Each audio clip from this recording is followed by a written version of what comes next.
আৱেগিকভাৱে ভাঙি পৰিছোঁ আৰু সেইখিনি কথা আচলতে প্ৰকাশ কৰাৰ কোনো কথা নহয়, কিন্তু মই যি হেৰুৱাইছোঁ জীৱনত সেয়া মই কেতিয়াও বুজাব নোৱাৰোঁ।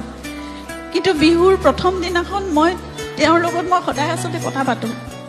সেইদিনা মই কৈছিলোঁ, সেইদিনাখন এনেই বিহুৰ দিনাখন আমাৰ প্ৰস্তুতি সদায় প্ৰতি বছৰে বেলেগ হয়। আজি বিয়া হোৱাৰ পিছৰ পৰা এই 23-24 বছৰে মই সদায় দেখিছোঁ বিহুৰ প্ৰস্তুতি কেনেকুৱা।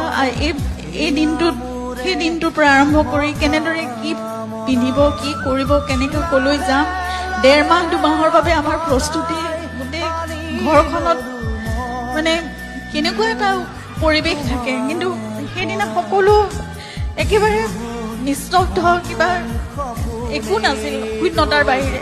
আৰু মই তেওঁৰ লগত কথা পাতি আছিলোঁ। তেতিয়া মই তেওঁক কৈছিলোঁ যে তুমিয়ে দেখোন লিখিছা